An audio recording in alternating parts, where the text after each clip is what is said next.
Film निर्देशक उस समय दंग रह गए जब प्यारेलाल जी ने कहा, ऐसा कोई अभिनेता पैदा नहीं हुआ जिस पर किशोर दा की आवाज नहीं जचेगी।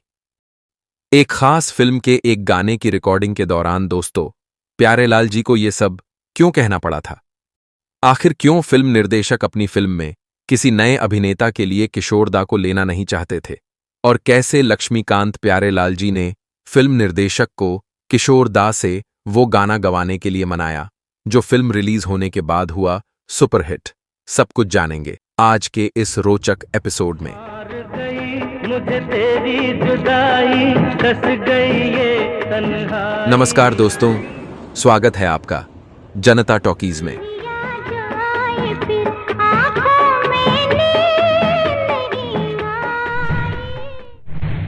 ये 80 के दशक के शुरुआती दौर की बात है, जब कई दक्षिण भारतीय फिल्मों का हिंदी में रीमेक बन रहा था और उन फिल्मों के लिए सबसे ज्यादा डिमांड वाले अभिनेता थे जितेंद्र जी। प्यासा सावन, एक ही भूल, निशाना, मांग भरो सजना, तोहफा, हिम्मत वाला जितेंद्र की 80 के दशक के शुरुआती दौर की कुछ सुपरहिट फिल्में थीं, जो सभी तमिल या तेलुगु फिल्मों के रीमेक थीं।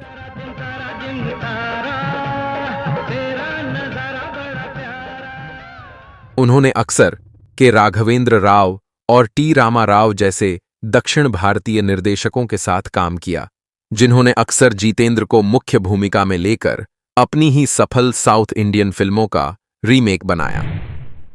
1982 के अंत में निर्देशक टी रामा राव एक और तमिल फिल्म सत्यम ओरू इरुत्तराई, जो 1981 में रिलीज हुई थी, का हिंदी रीमेक बनाने की योजना कर रहे थे।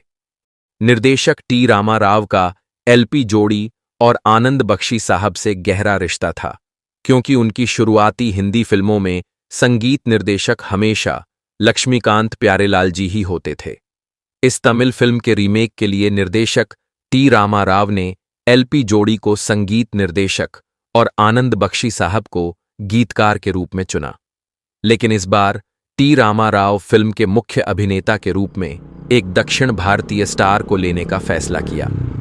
तमिल फिल्म की कहानी को समझते हुए एलपी जोड़ी ने अमिताभ बच्चन को फिल्म में एक विशेष भूमिका के लिए लेने का सुझाव दिया, क्योंकि उनको लगा कि एक नया दक्षिण भारतीय अभिनेता अकेले पूरी फिल्म को नहीं संभाल पाएगा।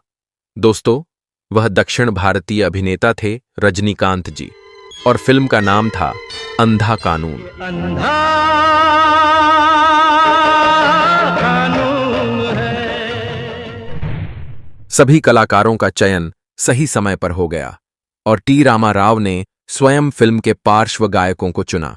अमिताभ बच्चन पर फिल्माए गए गाने किशोर दा ने गाए थे, जबकि रजनीकांत पर फिल्माए गए गाने एसपी बालासुब्रमण्यम जी ने गाए थे।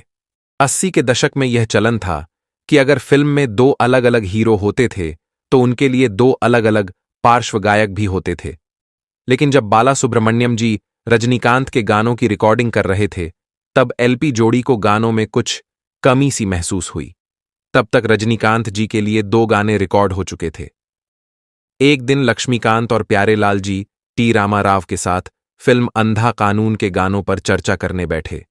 प्यारेलाल जी ने फिल्म के निर्देशक से अनुरोध किया कि किशोर दा और आशा जी से एक गाना दोबारा रिकॉर्ड किया जाए, जिसे पहले बालाजी और आशा जी ने रिकॉर्ड किया था। गाना था एक तरफ हम तुम। एक तरफ हम एक तरफ सा। एलपी जोड़ी को उस गाने में एनर्जी की कमी महसूस हुई और उन्होंने यह भी कहा कि आशा जी की आवाज के नीचे बालाजी की आवाज पूरी तरह से दब रही है।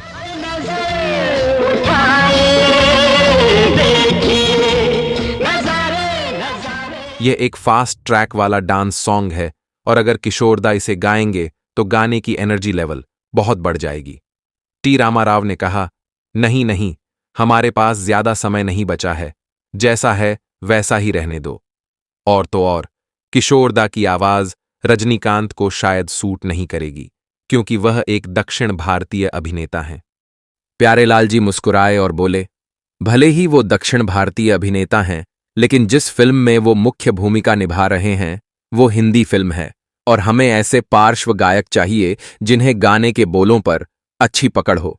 और राव जी, ऐसा कभी मत कहना कि किशोर दा की आवाज रजनीकांत पर नहीं जचेगी। किशोर दा और रफी साहब की आवाज इंडस्ट्री के किसी भी अभिनेता के लिए वरदान है। वैसे भी रजनीकांत के लिए सिर्फ एक गाना बचा है, इसे किशोर दा और आशा जी ही रिकॉर्ड करेंगे। टी रामाराव कुछ कहने ही वाले थे कि प्यारेलाल जी ने कहा, ये गाना जनता को तभी याद रहेगा जब इसे किशोर दा और आशा जी रिकॉर्ड करेंगे। दोस्तों, गाना था मेरी बहना दीवानी है। ओ मेरी बहना दीवानी है, पर वो समझती है सबसे वो सयानी है। पर वो समझती है सबसे वो सयानी है। टी रामाराव काफी खुश हुए जब फिल्म रिलीज होते ही ये गाना बहुत लोकप्रिय हो गया। रक्षा करे भगवान तुम्हारी, तुमसे है हर बात हमारी। हालांकि फिल्म अंधा कानून का सबसे लोकप्रिय गीत आज भी रोते रोते हंसना सीखो ही है। भरी राम ने पर उतना चले कि रोते रोते हंसना सीखो, हंसते हंसते रोना। लेकिन गाना मेरी बहना दीवानी है एक विशेष स्थान रखता है और रक्षाबंधन के पवित्र अवसर पर आज भी सुना जाता है। मत बहना बांध के राखी, उस रब पे दुनिया आनी जानी है। फिल्म अंधा कानून 1983 में रिलीज हुई थी और इसी फिल्म से हिंदी फिल्म इंडस्ट्री में रजनीकांत के छोटे से सफर की शुरुआत भी हुई। किशोर दा ने पूरे 80 के दशक में रजनीकांत के लिए सिर्फ 7 ही गाने गाए थे। फिल्म अंधा कानून के इस गाने के अलावा किशोर दा के रजनीकांत जी के ऊपर फिल्माए गए 2 और गाने आज भी सदाबहार हैं। पहला गाना है फिल्म गंगुआ का अंगारा हूं मैं तू कोमल कली। अंगारा हूं मैं तू कोमल कली, यूं तू मुझे प्यार करने चली। प्यार की ज्योत दिल में जली, आऊंगी मैं तो तेरी ही गली। दूसरा गाना है फिल्म भगवान दादा का तुझसे पहले बेमतलब थी जिंदगानी, जो किशोर दा द्वारा रजनीकांत जी के लिए गाया गया आखिरी गाना था। तुझसे पहले बेमतलब थी जिंदगानी, तुझे पाकर ही जिंदगी है क्या मैंने जानी। फिल्म अंधा कानून के गानों पर अपनी राय जरूर दें और नीचे कमेंट बॉक्स में किशोर दा और रजनीकांत जी की जोड़ी का अपना पसंदीदा गाना भी शेयर करें। अगर आपको आज की जानकारी पसंद आई हो तो वीडियो को लाइक, शेयर और हाइप करना ना भूले दोस्तों। और अगर आपने अभी तक हमें सब्सक्राइब नहीं किया है तो आज ही जनता टॉकीज को सब्सक्राइब करें और हमेशा हमारे साथ जुड़े रहें। बहुत बहुत धन्यवाद दोस्तों। मेरी बहना दीवानी है, पर वो समझता है सबसे वो